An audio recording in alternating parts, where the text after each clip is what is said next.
monasterios, quizás la que ha tenido mayor comentario y una fuerza más de recepción ha sido el directorio de la catequesis, porque ha habido en distintos encuentros, momentos donde se ha compartido el directorio, se han hecho algunos seminarios y ha habido un empeño sobre aquello.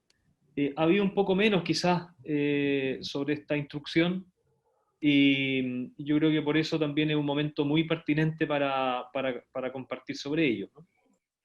Quiero dividir la presentación en dos partes, diríamos, primeros elementos generales que en la lectura son muy relevantes y que yo fui destacando acá.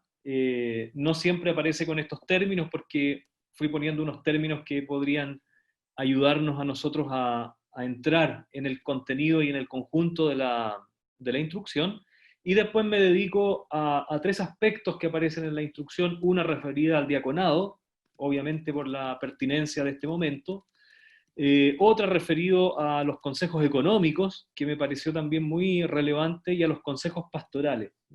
El motivo de esa elección tiene fundamentalmente que ver con la fuerza que tiene la corresponsabilidad. Entonces, dado que es algo sobre lo cual nosotros estamos bastante encima trabajando en ello, me pareció adecuado focalizar un poco la presentación en esos tres puntos específicos, pero con esta mirada amplia que nos va a permitir entrar a la instrucción. Lo primero que quiero comentar es que la instrucción, el objetivo de la instrucción lo vamos a ver enseguida, pero la idea de esto es colaborar con las respuestas que las parroquias dan a los desafíos actuales. No tiene novedades legislativas, en realidad no las tiene, pero aclara algunas disposiciones, ¿no? Eso es lo que hace en general, sobre todo después de los números 7 en adelante, aclara varias disposiciones y genera también algunas experiencias bien interesantes a propósito de ciertos ministerios que se pueden llevar adelante, ¿no? Bueno, ahí recuerda que en la iglesia es siempre un lugar para todos, y se insiste bastante en algunos riesgos en los que están las parroquias hoy día. Yo pienso en esto que son riesgos bastante permanentes, pero sobre todo hoy día por una experiencia cultural que vivimos, y más todavía en una experiencia como la que estamos viviendo ahora en esta contingencia, que es una contingencia que por lo demás está unida a varias otras contingencias de nuestra sociedad, de nuestra realidad, y esta contingencia de la pandemia se sumó, y por supuesto que también, por lo que todos los análisis dicen, que va a permanecer con nosotros, y se suma a tantas otras, ¿no? A tantas otras que vivimos en el mundo y que vivimos también en nuestra patria, situaciones muy delicadas.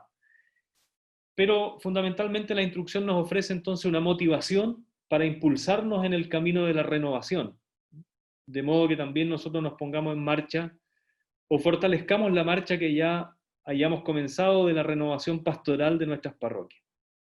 En todo el texto, esto es transversal, en la lectura del texto, subyace el principio vector de la concepción de la iglesia misionera, o como el Papa a veces dice, una iglesia en salida, pero que tiene como condición de posibilidad para esto una comunidad convertida. Esto lo voy a enfatizar bastante en algún momento más, porque se insiste en que no podrá haber ninguna conversión, ni estructural ni pastoral, si primeramente no hay una conversión que es personal, una conversión que está dada en la intimidad del corazón de cada creyente, ¿no? Eso es bien interesante porque pone una tensión, ¿no? Una tensión de que en el fondo la conversión pastoral deviene o es casi una consecuencia de una buena conversión pastoral. De una manera simbólica, nosotros también podríamos decir que una parroquia convertida en lo que significan sus personas, en una comunidad parroquial convertida, tiene mucho que ver con la conversión de los núcleos vitales o lo de los núcleos animadores. Un núcleo animador se entiende siempre como estos núcleos de consejos, ¿no? Animados por el pastor, pero un núcleo animador convertido genera una instancia o una condición de posibilidad para una conversión que después es pastoral y que será también estructural, digamos. Bueno, echémosle nomás a Marcelo. En la presentación, los temas que yo trato, primero quiero poner un foco central de la instrucción, me voy a referir un punto a eso, algunos principios orientadores que me parece a mí que están ahí siempre detrás de la instrucción, tres núcleos temáticos clave que me parece que son realmente importantes. Después propongo algunas tensiones que me parece que atraviesan también el documento, son elementos más críticos, y desafíos, ¿no? Me faltó un punto quizás que se podría profundizar todavía, y tengo un esbozo de ello, pero no lo quise poner acá porque no lo tengo todavía bien desarrollado, que son elementos que a mi juicio faltan, ¿no? Que no comprende la instrucción. Pero después también voy a explicar algo en relación a los temas más críticos, ¿no? Más críticos. Entonces, si vamos adelante, ese es un poco el núcleo de la presentación en la primera parte, y como les decía, en la segunda parte, referido a la encomienda de la cura pastoral, sobre todo el tema de la diaconía, los diáconos. Es mejor decir los diáconos directamente, porque el término de la diaconía hace relación a una cuestión más conceptual, ¿no? Pero los diáconos hacen relación directamente a personas muy concretas. Yo después quiero poner un acento sobre este tema porque la instrucción en general está muy focalizada sobre personas, ¿no? Hay una atención muy particular sobre las personas. Después los órganos de corresponsabilidad, y yo ubico estos dos, el Consejo Parroquial para los Asuntos Económicos y el Consejo Pastoral Parroquial. Ese es un poco el enfoque que yo le he dado a la presentación de ahora. Vamos nomás, Marcelo. Con el primero de los puntos que yo les mencionaba ahí en esos círculos, un foco. Dale nomás, Marcelo.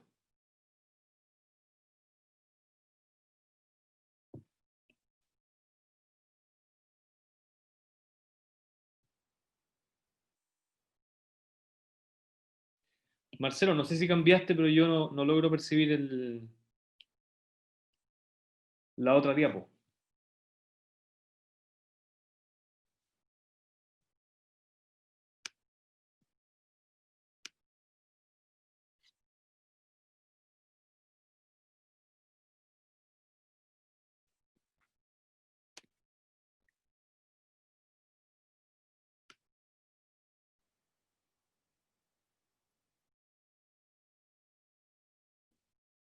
Creo que se nos cayó el sistema aquí, ¿no? Se bloqueó Marcelo. Ah, se le cayó, me envió un mensaje que se le había caído su conexión. Se está reconectando. Bueno, de todos modos, les recuerdo yo que el punto que quería tratar hacía alusión a un foco central que yo quería destacar hacia dónde va dirigida la instrucción, ¿no? Creo que ahí estamos, ¿verdad? Bueno, la instrucción en general, a mi modo de Ahí ver, estamos, sí. perfecto, por la lectura, da a conocer lo que busca ya en la introducción, y es la eficacia evangelizadora. O sea, este término me parece que es lo que busca la instrucción.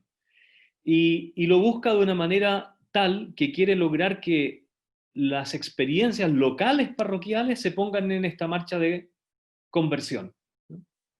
Se pongan en esta marcha de conversión, contrastando algunas dificultades globales, ¿no? Ahí aparece como algo de cansancio, algunas lamentaciones o quejas sobre la actualidad de las parroquias, la ausencia o la falta de pastor, y por lo mismo la falta de Eucaristía. Son elementos ad intra o intra parroquiales que aparecen vinculados como bastante problemáticos, y que por lo tanto la instrucción busca esta eficacia evangelizadora, pero tratando de que se haga de manera local. O sea, que cada parroquia o cada arquidiócesis, cada diócesis se ponga en este dinamismo, se ponga en este dinamismo. Ahora, ¿hacia dónde apunta, por lo tanto? Yo creo lo primero es una reflexión eclesiológica que emana del Concilio Vaticano II. Esto nosotros lo podemos encontrar en distintos momentos de los documentos que han aparecido del magisterio del Papa, y desde el magisterio del Papa, desde los dicasterios. y los notables cambios sociales, culturales, obviamente, que inducen a una reorganización del cuidado pastoral de las comunidades parroquiales. A esto yo lo he llamado ir a lo esencial. Es un término que he tomado sobre todo del Evangelii Gaudium, después voy a mencionar por qué, que me parece fundamental. O sea, en un momento de cambio, de incertidumbres, de dificultades, el Papa insiste en esto, ir a lo esencial, y la instrucción lo retoma, ¿no? O sea, nacida de una eclesiología del Vaticano II, que es de eclesiología del pueblo de Dios, eclesiología de la comunión, ir a lo fundamental. En segundo lugar, iniciar experiencias nuevas. El Papa, de hecho, dice sin temor, valorando la dimensión de la comunión. No tanto expresiones nuevas de llaneros solitarios, por decir, de personas solas, sino en una dimensión comunional, ¿no? En comunión, bajo la guía de los pastores. Yo a esto le puse un término que aparece en la Christus Vivit, que es crear hogar. Crear hogar, que la parroquia sea auténticamente un hogar. En la instrucción aparecen estos términos. Dice que se ha diluido un poco la pertenencia de la parroquia de estar en el hogar, en las familias. La parroquia tiene una solidez toda vez que pertenece a los hogares y a las familias. Y este para mí es el núcleo fundamental de por qué a la parroquia después en América Latina se le llamó la comunidad de las comunidades. Nosotros podríamos decir la casa de las casas, el hogar de los hogares. O sea, si se pierde ese nexo vital de la misión al interior de los hogares y en el interior del corazón de los creyentes, pierde evidentemente el valor, la significatividad, la parroquia. Por lo tanto, hay un foco puesto en el crear hogar. Un tercer foco se refiere a fortalecer una síntesis armónica entre los carismas y las vocaciones, ¿no? Al servicio del anuncio del Evangelio. Es decir, que la armonía de lo que significa el bautismo, la armonía de lo que significan los consagrados, los ministros, el diaconado, el presbiterado, los obispos, etc., están en función de una misión, o sea, en el servicio de una misión. Hacia allá tiende ese orden, ¿no? Hacia allá tiende ese orden. Eso corresponde mejor a las exigencias actuales de la evangelización, en comunión. A mí me gusta este término que también lo tomo de algunos de los documentos del Sínodo de los Jóvenes, que se refiere a fortalecer la pasión pastoral. Entonces, si yo tuviese que sintetizar los focos de atención de la instrucción, a mi modo de ver es ir a lo esencial, crear hogar y fortalecer la pasión pastoral. Son tres temas que a mí me parece que son bastante nucleares en la instrucción. Dale nomás, Marcelo.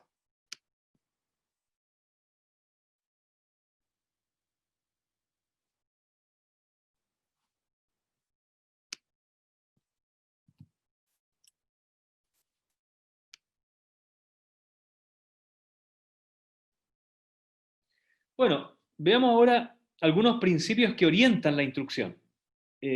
Algunos principios que orientan.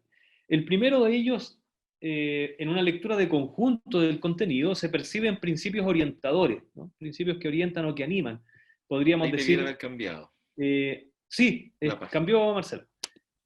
Podríamos decir nosotros algunos elementos que subyacen así como decíamos que subyace a ella la comprensión de la iglesia como en salida, hay otros principios que subyacen. Me parece que te adelantaste uno, Marcelo.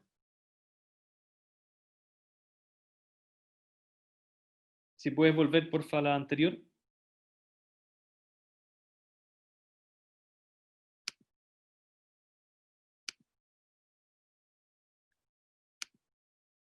De todos modos, mientras Marcelo lo va conectando, yo me voy adelantando en la lectura.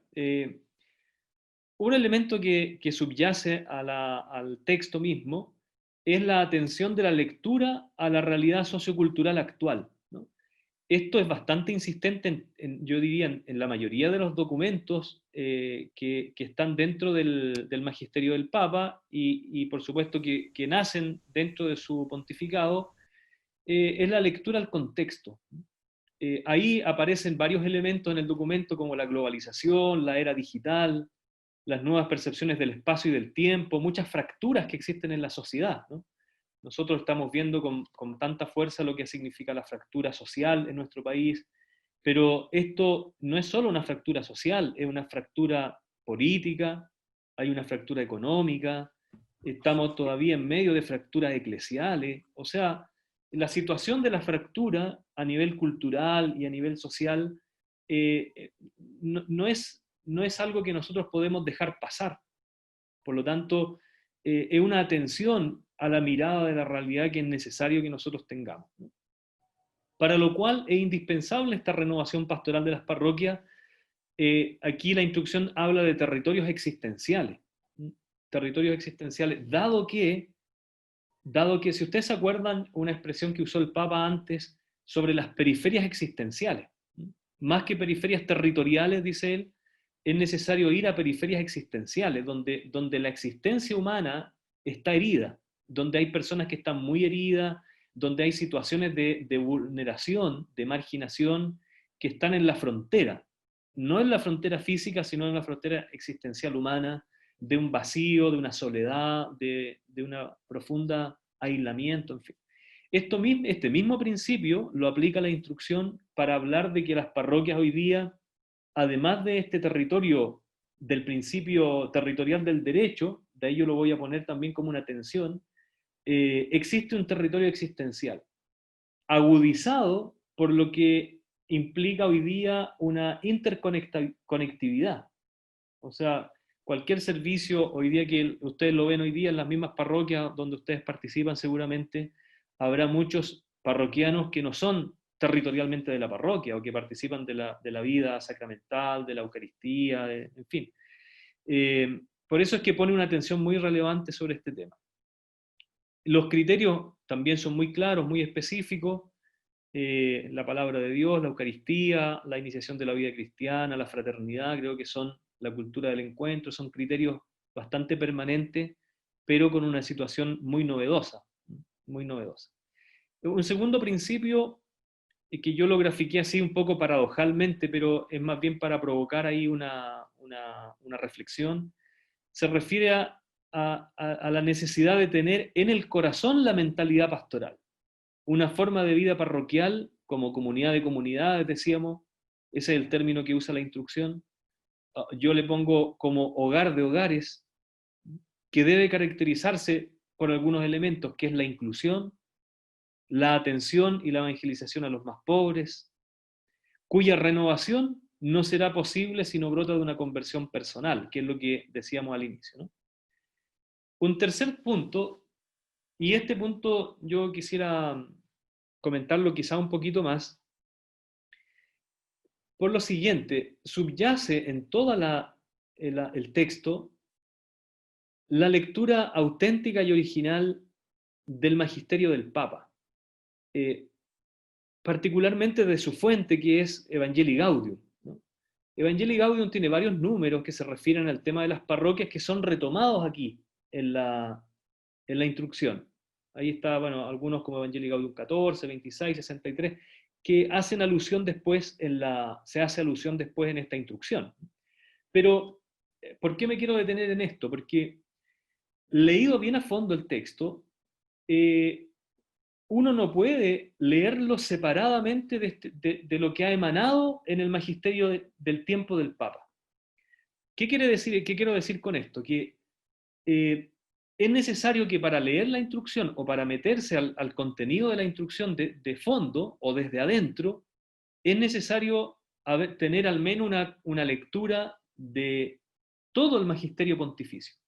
O sea, si no bien de todo, al menos de los documentos o de las exhortaciones más relevantes, o de todas las exhortaciones del Papa Francisco. O sea, hay que tener en el corazón, hay que tener a la Laudato Si, hay que tener el sínodo y la exhortación a los jóvenes, hay que tener el sínodo y la exhortación a la familia, hay que mantener el sínodo y la exhortación sobre la Amazonía, hay que tener, ahora a propósito de la renovación de la catequesis, esto es muy importante porque de lo contrario se corre el riesgo de leer la instrucción solo como sacarla de contexto, o sea, tener un documento que viene solamente, que es como un documento guacho, dicen en el campo, como un documento solo, ¿no? Y yo creo que, miren, estuve leyendo varias críticas que le han hecho al documento de la instrucción, ¿no? Hay críticas que han hecho algunos obispos alemanes, hay algunas críticas que se han hecho de algunas, no sé si de conferencias directamente, pero de algunos pastores. Y miren, yo creo que la raíz de la crítica está en dos motivos. Uno, en que no se ha leído el documento en el concierto del magisterio. Es necesario leerlo en el concierto del magisterio, porque de lo contrario uno aparece como desfasado, ¿no? Como un documento solo. No, no es un documento solo, es un documento que está arraigado en el magisterio del Papa Francisco. Y la segunda raíz de la crítica es que a veces no se ha entendido bien el objetivo de la instrucción, que es lo que yo les comentaba al inicio, el foco de la instrucción. El foco de la instrucción es fundamentalmente lo que decíamos, ir a lo esencial, una eclesiología del Vaticano. Segundo, crear hogar. Y como bien decíamos nosotros, fortalecer la pasión pastoral. El objetivo es promover en cada una de las parroquias, en cada una de las diócesis, un trabajo, incluso una evaluación de lo que estamos haciendo para echar a andar procesos de conversión. Este es el núcleo a lo cual se dedica la instrucción. Por eso es que a veces uno lee algunas críticas que se refieren al contenido teológico. No, la instrucción no es para eso. O algunas críticas que se refieren a que no apunta suficientemente a temas litúrgicos. No, tampoco, no es para eso la instrucción. Hay otras que se refieren a un exceso de citas al derecho canónico. Es que lo que está haciendo sobre todo es aclarando algunos principios, algunos márgenes de apertura para el desarrollo de la misión y el desarrollo de la reflexión en las parroquias. Entonces, yo creo que la raíz de algunas situaciones críticas que he leído están más bien en esos dos motivos: que no se ha leído la instrucción en el conjunto del magisterio, y que en segundo lugar no se pone bien atención al objetivo de la instrucción, que es lo que la instrucción quiere lograr en el conjunto de la Iglesia universal y mundial. Por lo tanto, este punto tercero le quería dedicar este poco más de tiempo porque a mí me parece nuclear. Toda vez que nosotros asumimos un documento y eh, recepcionamos un texto, hay que focalizarse bien en los objetivos y focalizarse bien en el concierto del magisterio pontificio, ¿no? Factores comunes de este dinámico magisterio son el primer anuncio, el querigma, eso es muy claro en todos los documentos, la centralidad de las personas, ¿no? El pueblo de Dios, y la atención comunitaria a los más pobres. Todos estos elementos marcan con mucha fuerza el magisterio del Papa, todo lo cual está marcado por un dinamismo misionero sinodal. Un dinamismo misionero sinodal. Bueno, echémosle nomás a Marcelo. Algunos núcleos temáticos que emergen de la instrucción, algunos núcleos temáticos, ¿no? Si uno va al sumario, a la instrucción, son muchos temas, son alrededor de 11 o 12 temas, y a mí me parece que de esos 11 o 12 temas, lo que está en ellos y que está continuamente en ellos son estos. Primero, fortalecer una espiritualidad parroquial. De hecho, el Papa dice en un momento, ojo que las parroquias no somos solamente servicios sociales. Si ustedes se recuerdan sobre esto, el Papa ha dicho en otras oportunidades, la Iglesia no es una ONG, eso está detrás. Nuestras parroquias son sobre todo un foco de luz para acrecentar la fe, para evangelizar. En esto está siempre detrás, y de hecho está detrás también de la Evangelii Gaudium, la Evangelii Nunciandi, que la Iglesia existe para evangelizar. Por lo tanto, se busca siempre fortalecer la espiritualidad parroquial, con una teología detrás, con una pastoral detrás y con una pedagogía detrás. Yo aquí pongo en esta pedagogía pongo entender todos los números que se refieren a las aperturas que nos hace el derecho canónico. Es una pedagogía, porque toda teología y toda pastoral después deben encarnarse en caminos muy específicos, ¿no? En expresiones muy específicas de animación, de organización, de experiencias de coordinación de una parroquia. Por lo tanto, a esto yo la uso como elemento pedagógico, ¿no? Para que todos nuestros principios sean operativos, sean prácticos, sean, que lleguen realmente al corazón de las personas, ¿no? Que lleguen al corazón de las personas. En segundo lugar, este dinamismo misionero de conversión. Es otro núcleo que está en todos los números, ¿no? Un dinamismo misionero de conversión, personal, pastoral y estructural. Con ese orden, ¿no? Con ese orden.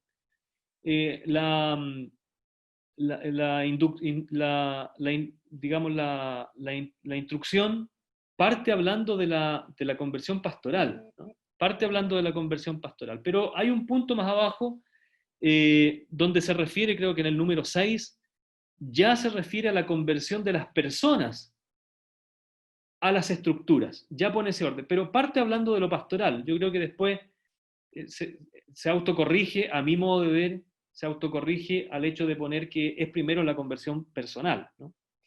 Y en tercer lugar, una comunión sinodal. Una comunión sinodal. En este punto donde la Iglesia hace camino, también yo pongo todo el tema pedagógico, ¿no? Porque la Iglesia va aprendiendo también de las nuevas circunstancias, ¿no?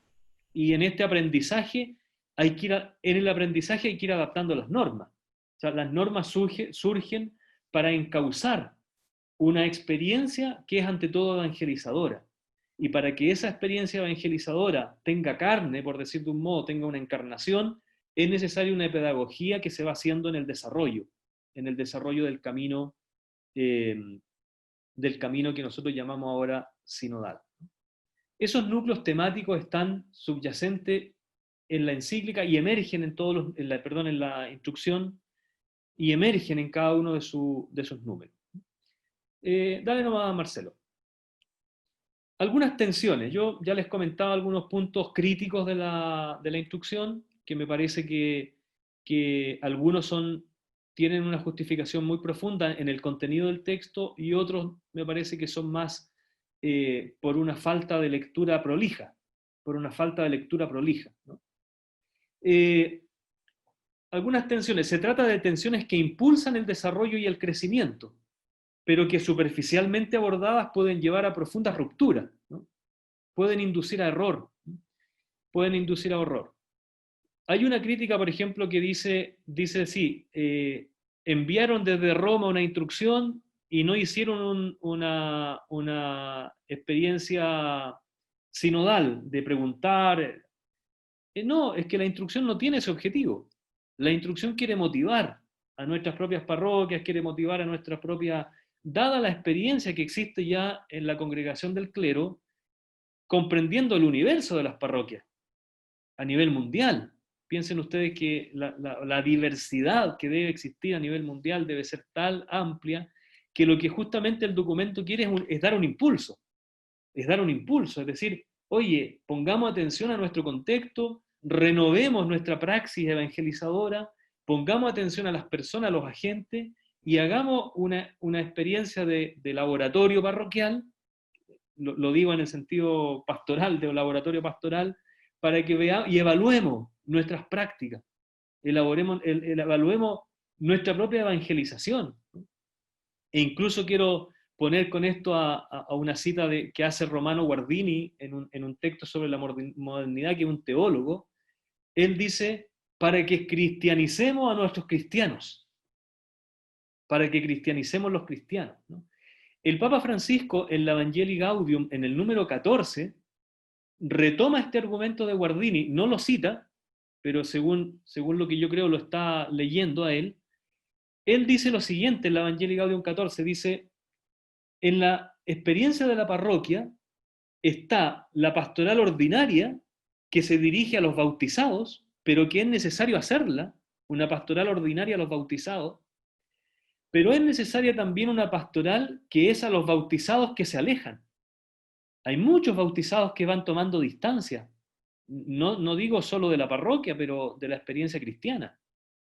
Pero además hay otros que ya están lejos, que nunca fueron bautizados, que no son cristianos y que rechazan de plano la comunidad cristiana. Entonces la atención pastoral debe estar en estos tres niveles. A los bautizados, que yo con esto creo que, por eso me parece que sigue bastante a Romano Guardini cuando dice, cristianicemos a los cristianos. Y después a los cristianos alejados, a los bautizados que se han ido alejando, y a aquellos que de plano rechazan toda propuesta de salvación en la persona de Jesucristo y por mediación de la iglesia, o sea, gente que está totalmente distante, ¿no? Bueno, ¿cuáles tensiones yo veo? Primero, que el documento se refiere a un tema muy interesante que yo se los comentaba en relación al territorio existencial. La parroquia es un territorio existencial más allá del territorio que nos propone específicamente la frontera territorial como principio territorial del derecho. Y por lo tanto ahí hay una tensión porque el documento después no profundiza sobre este tema. Lo deja enunciado, pero no lo profundiza, no hace un desarrollo. ¿Por qué? Porque tampoco hace un desarrollo sobre las implicancias de la era digital. No hace un desarrollo sobre eso que forma parte de nuestra cultura como tan importante hoy día. En segundo lugar, hay una tensión entre la pedagogía y las mediaciones, porque aquí se enuncia bastante la comunidad como mediadora, la persona como mediadora, pero después focaliza bastante la atención en los roles y funciones, como cosas que hay que hacer, ¿no? Como situaciones, como experiencias, como cosas que uno tiene que llevar adelante, que a veces más parecen roles y funciones, pero por eso yo digo aquí que hay que poner esta atención. ¿Qué tipo de parroquia queremos ser nosotros? ¿No? En el documento esta atención está, pero más que, yo diría, la crítica al documento mismo que yo hago aquí, es la provocación que el documento hace para que nosotros analicemos esto en nuestras parroquias, ¿no? En nuestras parroquias. Si nuestro foco de atención está más en una cuestión pedagógica, de mediación para la fe, o estamos más dedicados a los roles y las funciones, que cada uno tenga claro cuáles son sus límites, hasta dónde puede llegar, en fin. Y una tercera tensión que yo veo está vinculada al dinamismo espiritual misionero que propone la instrucción, propone un dinamismo, una espiritualidad misionera muy profunda, pero a veces tiene la tendencia a ser muy autorreferencial y muy centralizado, ¿no? Y muy centralizado con una preocupación mucho por el agente mismo que está dentro de la parroquia, por lo que podríamos llamar del Evangelii Gaudium el primer núcleo. Ese primer núcleo que son los cristianos propiamente tal, que están comprometidos. No todos los cristianos, los que están más comprometidos todavía con la estructura parroquial. Entonces se produce una tensión, a mi modo de ver en el documento, que como yo insisto mucho en esto, es una tensión que a mí me invita a un análisis de mi parroquia, o de nuestra diócesis, o de nuestra presencia en nuestros territorios existenciales, principios territoriales del derecho, a nuestra espiritualidad misionera y a nuestra centralización, a nuestra pedagogía y mediación respecto a nuestras funciones. Hay ahí tensiones en el documento que no siempre quedan tan expresamente resueltas, pero que yo creo que nos invitan a nosotros, nos motivan. La instrucción quiere eso, quiere motivar una reflexión. Y yo no sé, honestamente, si estas tensiones las habrán puesto a propósito para motivar una discusión, o habrá quedado ahí en esta redacciones del documento. Bueno, un quinto punto y ya vamos pasando a la segunda parte.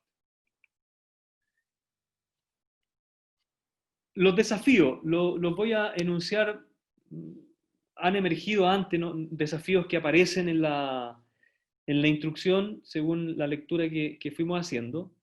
Primero, el desafío de discernir localmente los cambios que nos exige la misión actual. O sea, la instrucción quiere ser una motivación para que nosotros hagamos un discernimiento.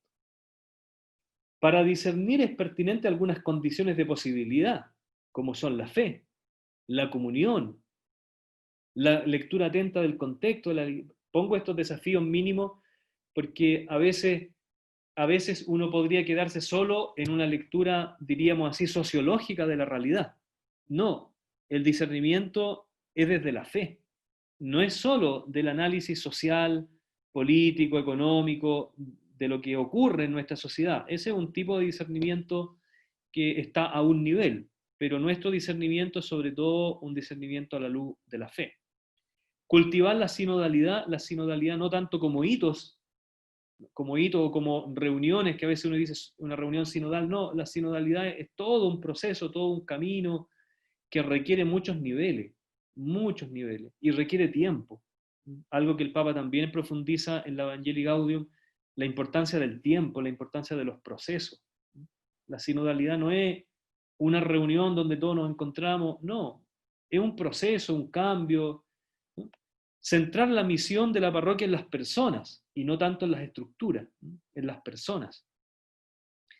Yo creo que inconscientemente la cultura ha ido dejando mucho de lado a las personas hemos ido quedando atrás. Y también es un riesgo de las parroquias, ¿no? Que las personas queden atrás.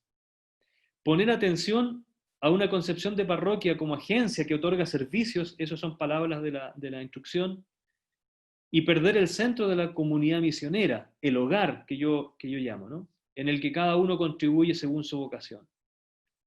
Esta letra F me parece a mí muy, muy importante, es generar nuevas mentalidades, nuevas actitudes y nuevos procesos para activar. Esas nuevas mentalidades no las hacen las estructuras, las hacemos nosotros. Nuevas actitudes, ¿no? Para que una parroquia tenga significación en el mundo contemporáneo. Enfrentar el crecimiento de todo el cuerpo eclesial, descentrándose de sí, respetando los carismas, los recursos, en fin. Potenciar una continua conversión personal y pastoral decididamente antielitista, que involucre a toda la comunidad parroquial.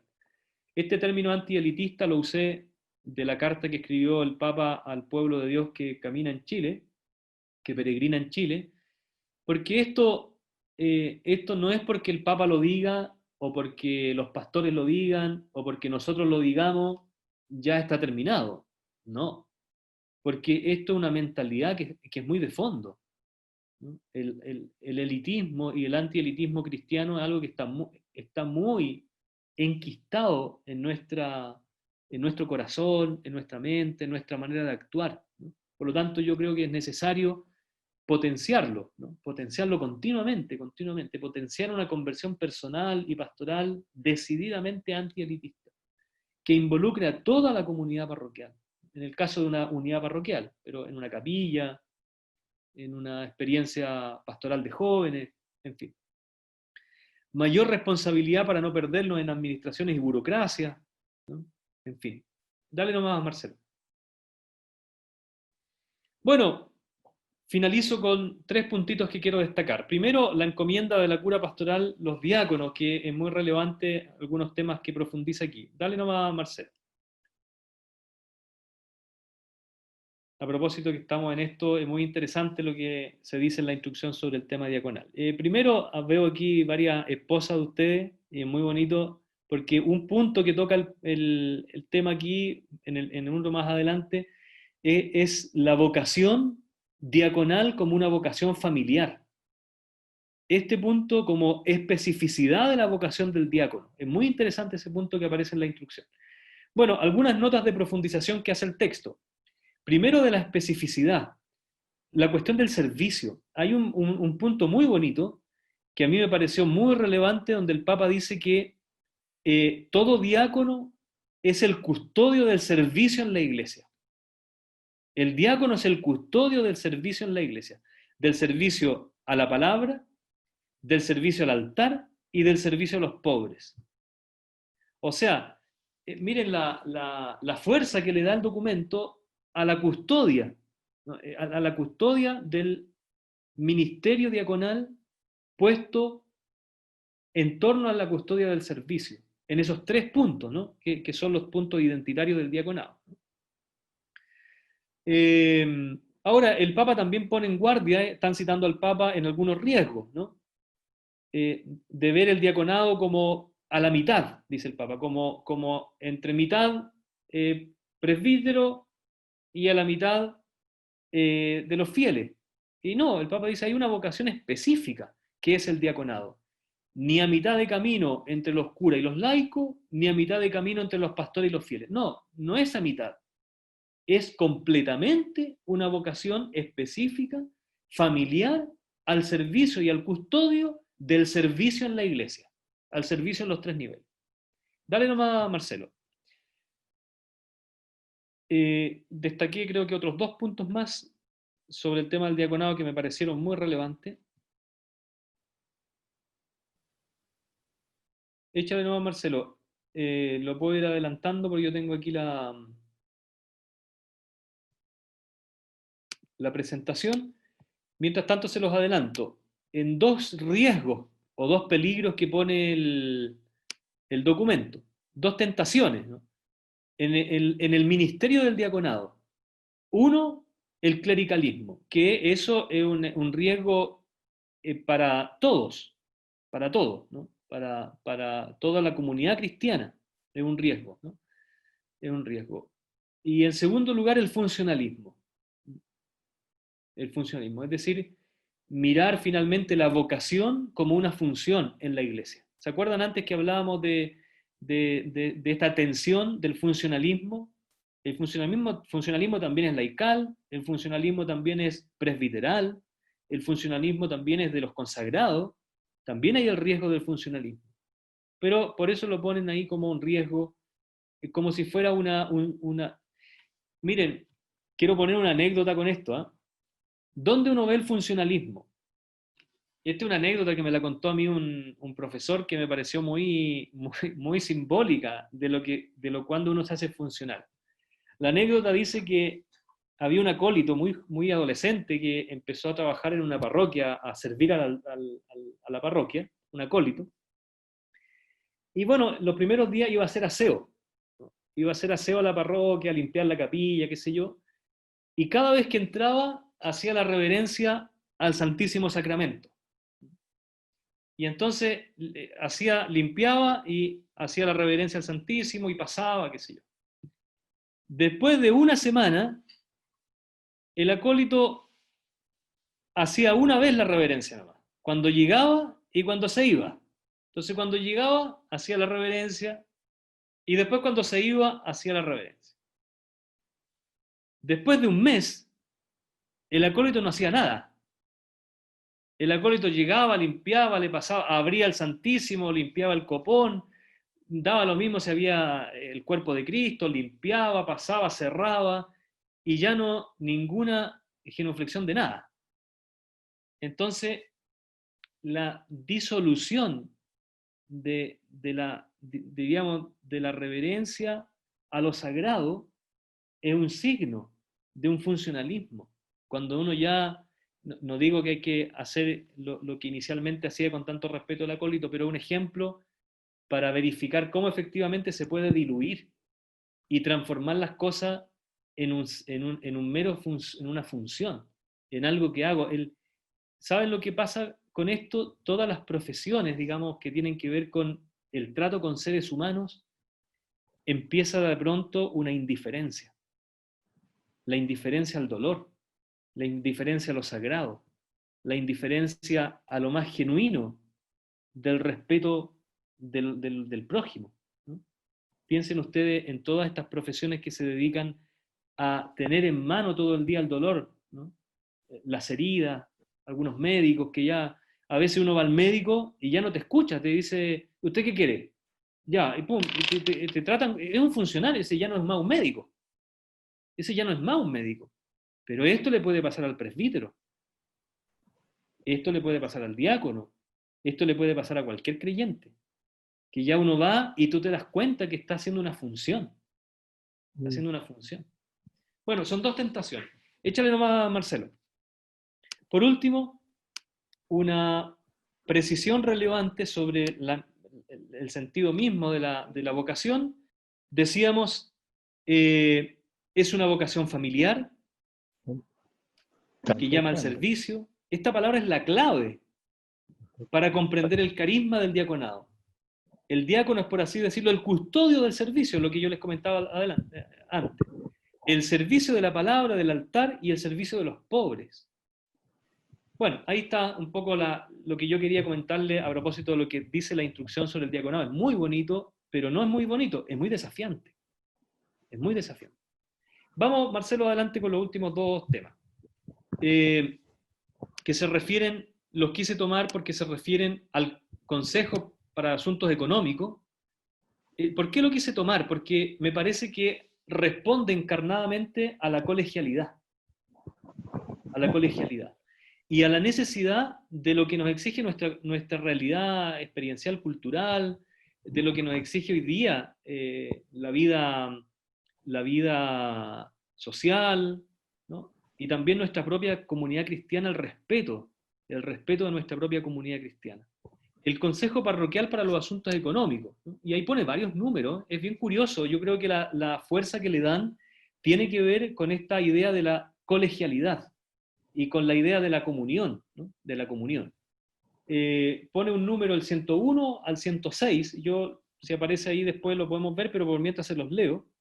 Primero, el Consejo Económico es colaborador para administrar los bienes de la Iglesia, pero es sobre todo con un criterio evangelizador, sobre todo con un criterio evangelizador. El número mínimo es de 3 para afrontar la colegialidad, deben ser nombrados por el párroco, y miren lo que pone, o más bien elegidos por la comunidad parroquial, o más bien elegidos por la comunidad parroquial. Aquí donde yo al inicio les decía, confrontando el canon 34 del derecho canónico, decía que da un apunte sobre algunas precisiones que me parecen muy interesantes. Nada impide que la misma persona pueda ser miembro de distintos consejos económicos en varias parroquias, si la circunscripción lo pide. Y después, por supuesto, que la transparencia ha de entenderse no solo como una presentación formal de datos, sino como una información para la comunidad y una provechosa oportunidad para involucrarla en la formación. O sea, yo creo que el Consejo Pastoral Económico, Parroquial Económico, está puesto como una figura clave por varios motivos, por la colegialidad, por la sinodalidad como proceso, por la convergencia en la formación de los agentes pastorales y para darle un sentido evangelizador. Ahora, ¿por qué uno podría entender esta fuerza que se le da? Por la atención particular a los pobres. Los recursos no son de la parroquia, son de los pobres. No son del párroco, son de los pobres. Por lo tanto, es necesario garantizar un eje articulador que permita una mayor eficacia a los pobres. Que permita una mayor eficacia a los pobres. No solo con dinero, obviamente, con los recursos, pero sobre todo con la cercanía pastoral de la atención de la parroquia, ¿no? Hay una frase muy bonita aquí que a mí me gusta mucho a propósito de estos temas. Dice así, que nuestra experiencia y nuestra espiritualidad parroquial pase del hacer por al estar con. Pasar del hacer por los catequistas, por los laicos, por la espiritual, por los jóvenes, de hacer por, a estar con. A estar. Si uno mira esa expresión que, como digo, muy bonita para estos temas, a mirarla a la luz de este consejo económico, pasar del hacer por al estar con la gente, con los pobres. Bueno, vamos a la última parte y ya con esto cerramos. Creo que estoy demasiado pasado, Marcelo, disculpa. Vamos ahora finalmente al consejo parroquial directamente, ¿no? El consejo parroquial que también va en la misma línea del consejo económico, ¿no? Primero hay un punto ahí, el 108 y el 109, que son los que yo quiero destacar para iniciar. Sobre todo el 109, en el caso de varias parroquias confiadas a un párroco en presencia de unidades pastorales. Sobre estos temas de unidades pastorales no me profundicé mucho aquí en este encuentro porque es algo que nosotros, al menos en Chile, en Santiago, tenemos bastante bien desarrollado el tema de las unidades pastorales, las vicarías, lo que nosotros llamamos los decanatos, en fin, ese es un tema que seguramente en muchos países del mundo no ha entrado con suficientemente fuerza, o con mucha fuerza, pero al menos acá yo no lo quise profundizar ahora. Está en algunos puntos del documento en Word que yo les comparto como reflexión. Dale nomás, Marcelo, otro de los números que yo cité aquí es es el 112, ¿no? El 112. Hay una tarea que me parece interesante del Consejo Parroquial aquí, siempre citado en esta línea de la comunión, de la sinodalidad, de la convergencia. Es tarea del Consejo Pastoral estudiar, examinar todo lo que concierne a las actividades pastorales y proponer en consecuencia conclusiones prácticas, a fin de promover la conformación de la vida y de la acción del pueblo de Dios.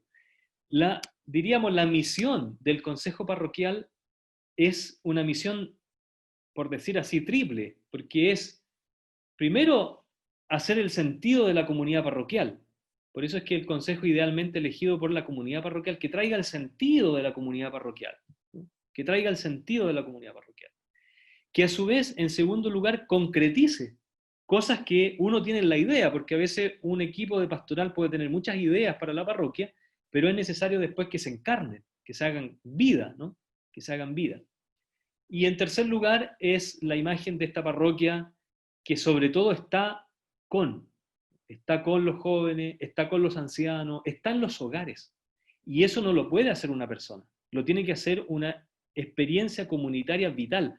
Yo creo que aquí lo que está subyacente al consejo parroquial, ¿saben lo que es? Para mi gusto, es que para poder difundir el Evangelio y alimentar el Evangelio, la experiencia es, sobre todo, vivir una experiencia comunitaria, no abstracta, no en el sentido de decir somos la parroquia, no, somos una comunidad de vida que animamos una parroquia y que estamos presentes. Ese para mí es un sentido muy profundo del consejo parroquial. Somos una comunidad que al alero de la experiencia pastoral, sea del párroco, vamos trabajando juntos, vamos trabajando juntos. Es necesario que el consejo pastoral sea efectivamente representativo de la comunidad. En esas frases yo veo que el sentido, si uno quiere, cristológico y eclesiológico del consejo pastoral es un sentido muy profundo, que no es solo una mera institución, no es por nombrar a un consejo parroquial, no, es mucho más profundo que eso. Bueno, échale la última a Marcelo, con eso cerramos. Y por lo mismo, el documento dice, hay que evitar dos extremos. Miren los extremos que hay que evitar para el sentido parroquial, ¿no? Para el sentido del consejo pastoral parroquial. Primero, evitar que el párroco se limite a presentar al consejo parroquial las decisiones ya tomadas, porque eso ya no es consejo parroquial, ¿no? Evitar que se le informe, porque pierde el sentido teológico o el sentido cristológico, eclesiológico del consejo parroquial. Y por otro lado, que el consejo en el que el párroco sea solo uno de sus miembros esté privado del rol de pastor, o sea, que tampoco se le prive al pastor ser pastor, ¿no? Que tampoco se le prive. Yo diría que aquí hay una tentación más sociológica que cristiana, ¿no? Por eso es que juntos, ¿no? Juntos. Bueno, ambos extremos atentan contra la sinodalidad propia de los procesos de discernimiento y de los proyectos, y los dos extremos son posibles en el consejo pastoral. Esos dos extremos son posibles también de ampliar al conjunto de la animación parroquial.